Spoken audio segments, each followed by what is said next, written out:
and to discuss some of the issues, especially when it comes to tech startups in Kenya, is Muthoni Wachira. Thank you so much. Who is the Chief of Staff Market Force. Thank you for having me. All right. Now, the numbers that we've seen and also the information that we've shared with the audience, especially on, let us start with ESOP. Okay. First of all, when you look at ESOP, first of all, what is it about when it comes to driving the tech startup sector? So thanks for having me. So ESOP traditionally has been a really integral part of attracting and retaining top talent as a startup. So when you're young, as you said, under 5 years or not making a ton of revenue, you need the best minds to help you grow your startup. They will not come on board if they don't believe that the value of your company will grow over time. And typically startups at that stage are paying below market rate. So ESOP plays a huge role in ensuring that you attract and retain top talent. As such, it has historically been set aside for key hires. So these are people joining at the C-level, at executive levels. And what we've done at Market Force, actually on the 1st of this month, on Labor Day, we extended our ESOP package to all our employees. We believe strongly that everyone who's contributing to the growth and success of the business should participate in the benefits of its growth in the medium term. All right. Now, introduction of ESOP to a company. What are some of the advantages of doing this? And going forward, even as you've introduced it, yes, what are some of the gains that you've seen, or what are some of the achievements that you've seen so far? So we are looking forward to a number of benefits from this program. One is retention of employees, higher performance. Obviously, once you inculcate a culture of ownership within the organization, people have an invested interest in seeing it succeed. So we're seeing better performance, better innovation within our teams, better decision making, so it has an impact on our corporate governance. And we've also seen that it will have tax benefits, obviously, with this finance bill. It's previously, ESOP was taxed as an income under the income tax bracket, which is higher than the capital gains bracket. And that has been the case in the US, where obviously all this tech startup industry began and is still booming. And seeing that brought into Kenya, I think will really encourage startups not only to extend ESOP to the entire organization, but for the employees within that organization who benefit from ESOP to actually accrue that value over time in a meaningful way. All right, Muthoni, you've really spoken very nice things when it comes to the introduction of ESOP. Yeah. But now let us also look at some of the challenges, because when you introduce such an initiative in an organization, for it to get into the system, there are some of the challenges that usually come. So what are some of the challenges that you've been able to face? So when you're introducing something like that, it's very important that you're transparent about how you're going about distributing your ESOP through the organization. It's also incredibly important that you communicate the risks and benefits of being an owner of a startup.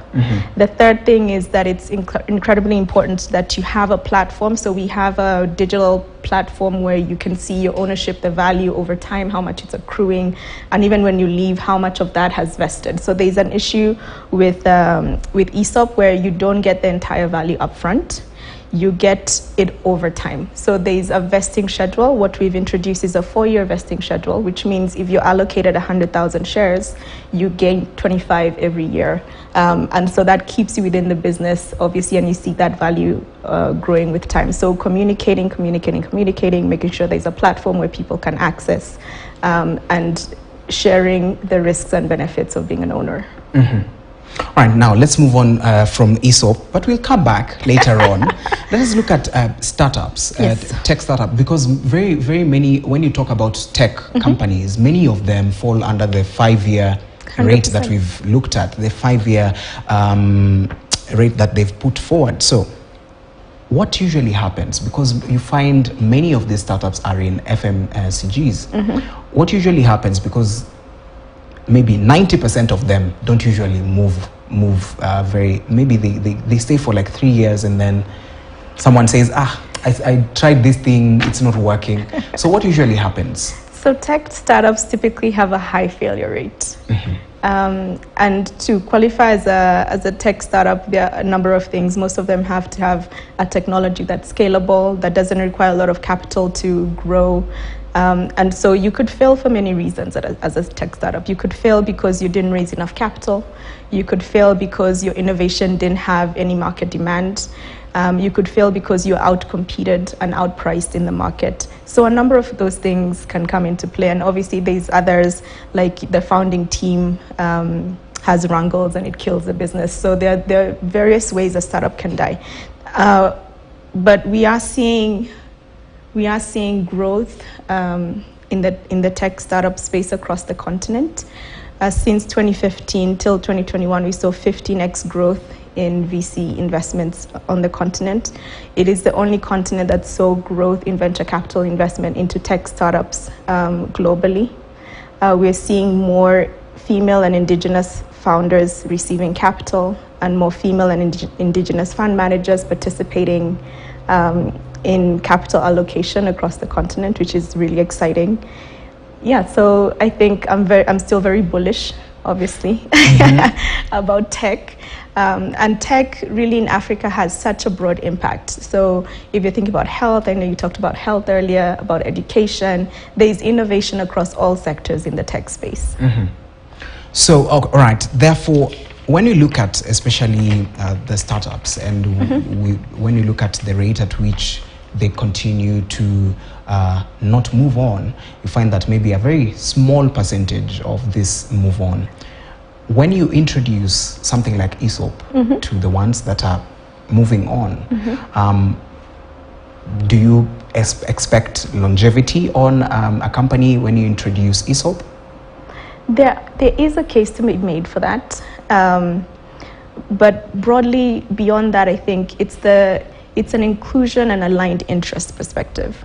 So extending ESOP within an organization that's accelerating in growth, and you have people within the organization from different classes, from different education levels, from different backgrounds, from different ethnicities, etc. Having them participate in the success of your business ensures that economies grow in an equitable fashion.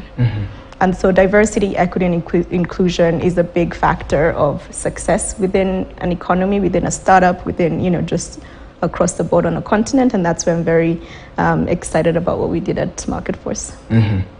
Right, let's move on and look at also the finance bill, speaking about 15% withholding tax rate of 15% from the current 5%. Yeah. So you're seeing like an addition of 10% on top of the 5%, made on digital content creators.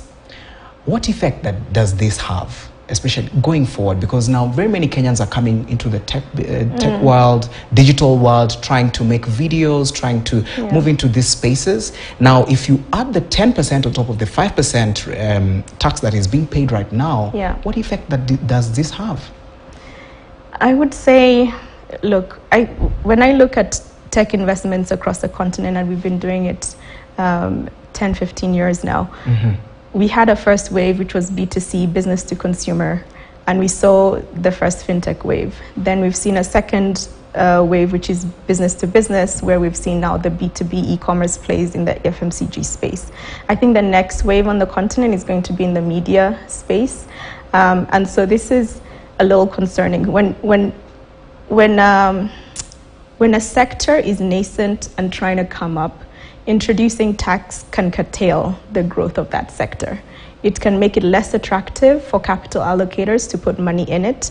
It can make it harder for innovators to come up with solutions that are priced at a place where consumers are willing to pay for it on a consistent basis. So I haven't read the entire tax bill, and I can't speak comprehensively on it. What I do caution is applying a blanket perspective on this tax. If it can be segmented around, how old you are, how much revenues, etc., before you then go from one tax bracket to another, that I think will be more favorable to accelerate the scaling of innovations in that space. Right, Muthoni, thank you so much. We're going for a short break. We'll be back with Muthoni just to discuss about the investment in the tech world and tech sector in Kenya. Don't go too far. We'll be right back.